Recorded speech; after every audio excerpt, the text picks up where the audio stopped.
कलयुग में भवसागर को पार लगाने वाले दो ही हैं नाम, चाहे कृष्ण कहो या राम। रामदूत हनुमान जी इन दोनों के ही सेवक हैं।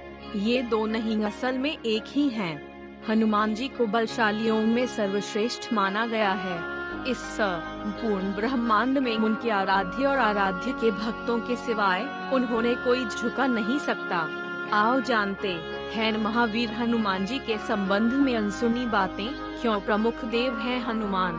श्री राम की आज्ञा से हनुमान जी एक कल्प तक इस धरती पर रहेंगे।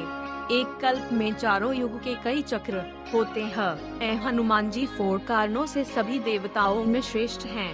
पहला कारण यह कि सभी देवताओं के पास अपनी अपनी शक्तियाँ हैं। जैसे विष्णु के पास लक्ष्मी, महेश के पास पार्वती और ब्रह्मा के पास सरस्वती। हनुमान जी के पास खुद की शक्ति है। वे खुद की शक्ति से संचालित होते हैं। दूसरा कारण यह कि वे इतने शक्तिशाली होने के बावजूद ईश्वर के प्रति पूर्ण समर्पित हैं। तीसरा यह कि वे अपने भक्तों की सहायता तुरंत ही करते हैं। और चौथा यह कि वे आज भी सशरीर हैं। डंडा इस ब्रह्मांड में ईश्वर के बाद यदि कोई एक शक्ति है तो वह है हनुमान जी। महावीर विक्रम बजरंग बली के समक्ष किसी भी प्रकार की मायावी शक्ति ठहर नहीं सकती। दो भक्तों को दिए दर्शन। हर युग और हर समय में उन्होंने श्री राम, श्री कृष्ण ने अपने भक्तों को दर्शन दिए हैं। भीम और अर्जुन ने द्वापर युग में हनुमान जी के दर्शन किए थे। एक ही मात्रा वहीं कलयुग में तुलसीदास जी, समर्थ रामदास, भक्त माधवदास, नीम करोली बाबा, राघवेंद्र स्वामी आदि कई लोगों ने उनके साक्षात दर्शन किए हैं। 3 गंधमादन पर्वत। कहते हैं कि हनुमान जी नेपाल तिब्बत सीमा पर स्थित गंधमादन पर्वत पर रहते हैं और वे वहां पर रहते हैं जहां पर रामायण का पाठ होता है। जगन्नाथपुरी की रक्षार्थ वे वहां पर भी विराजमान हैं। 4 हनुमत रामायण। सर्वप्रथम श्री राम की कथा भगवान श्री शंकर ने माता पार्वती जी को सुनाई थी।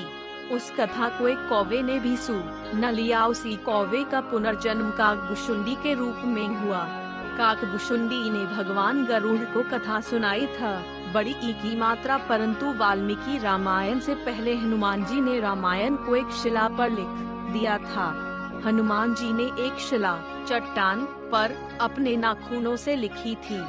यह हनुमत रामायण के नाम से प्रसिद्ध है, परंतु बाद में उन्होंने वाल्मीकि जी की निराशा को देखते हुए इसे समुद्र में फेंक दिया था।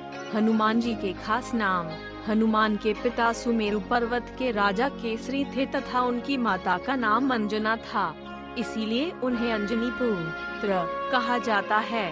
उन्हें वायु देवता का पुत्र भी माना जाता है, इसीलिए इनका नाम पवन पुत्र हुआ। उस काल में वायु को मारुत भी कहा जाता था। मारुत अर्थात वायु, इसलिए उन्हें मारुति नंदन भी कहा जाता है।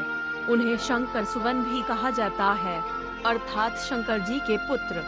इंद्र के वज्र से हनुमान जी की हनु ठुड्डी टूट गई थी, इसलिए तब से उनका नाम हनुमान हो गया।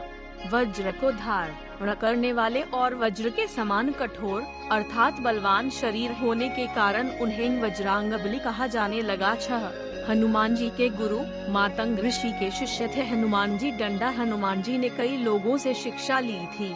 सूर्य, नारद के अलावा एक मान्यता अनुसार हनुमान जी के गुरु मातंग ऋषि भी थे। मातंग ऋषि शबरी के गुरु भी थे।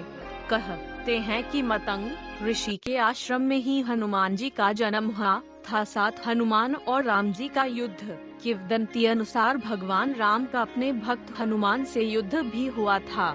गुरु विश्वामित्र के निर्देशानुसार भगवान राम को राजा ययाति को मारना था। राजा ययाति ने हनुमान से शरण मांगी। हनुमान ने राजा ययाति को वचन दे दिया। हनुमान ने किसी तरह के अस्त्र शस्त्र से लड़ने के बजाय भगवान राम का नाम जपना शुरू कर दिया। राम ने जितने भी बाण चलाए सब बेअसर रहे। विश्वामित्र हनुमान की श्रद्धा भक्ति देखकर हैरान रह गए और भगवान राम को इस धर्म संकट से मुक्ति दिलाई। 8 माता जगदम्बा के सेवक हनुमान राम भक्त हनुमान जी माता जगदम्बा के सेवक हैं। हनुमान जी माता के आगे आगे चलते हैं और भैरव जी पीछे पीछे। माता के देश भर में जितने भी मंदिर हैं वहाँ उनके आसपास हनुमान और भैरव के मंदिर जरूर होते हैं। हनुमान का बड़ी ई की मात्रा खड़ी मुद्रा में और भैरव का कटा सिर होता है। कुछ लोग उनकी यह कहानी माता वैष्णो देवी से जोड़कर देखते हैं। भगवान श्री राम और माता दुर्गा की कृपा चाहने के लिए हनुमान जी की भक्ति जरूरी होती है। हनुमान जी का बड़ी ई की मात्रा शरण में इन सभी यज्ञ विधाएं होती है। इसके साथ ही जब हनुमान जी हमारे रक्षक हैं तो हमें किसी भी अन्य देव, बड़ी ई की मात्रा, देवता, बाबा, साधु, पीर, फकीर, ज्योतिष आदि की बातों में भटकने की जरूरत नहीं। धर्म की स्थापना और रक्षा का कार्य 4 देवों के हाथों में है। दुर्गा, भैरव, हनुमान और कृष्ण 9 ब्रह्मास्त्र है हनुमान जी पर बेअसर। हनुमान जी के पास कई वरदानी शक्तियाँ थीं, लेकिन फिर भी वे बगैर वरदानी शक्तियों के भी शक्तिशाली थे।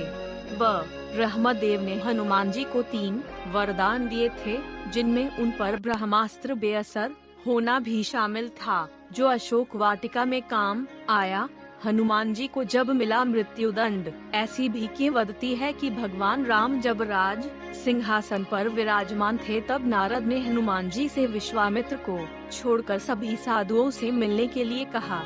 हनुमान जी ने ऐसा ही किया। तब नारद मुनि विश्वामित्र के पास गए और उन्होंने उन्हें भड़काया। इसके बाद विश्वामित्र गुस्सा हो गए और उन्होंने इसे अपना अपमान समझा। भड़कते हुए वे श्री राम के पास गए और उन्होंने श्री राम से हनुमान को मृत्युदंड देने की सजा का कहा। श्री राम अपने गुरु विश्वामित्र की बात कभी टालते नहीं थे। उन्होंने बहुत ही दुखी होकर हनुमान पर बाण चलाए, लेकिन हनुमान जी राम का नाम जपते रहे और उनको कुछ नहीं हुआ। राम को अपने गुरु की आज्ञा का पालन करना ही था, इसलिए भगवान श्री राम ने हनुमान पर ब्रह्मास्त्र चलाया, लेकिन आश्चर्यजनक रूप से राम नाम का जप कर रहा एक ही मात्रा हनुमान का ब्रह्मास्त्र भी कुछ नहीं बिगाड़ पाया। यह सब देखकर नारद मुनि विश्वामित्र के पास गए और अपनी भूल स्वीकार की।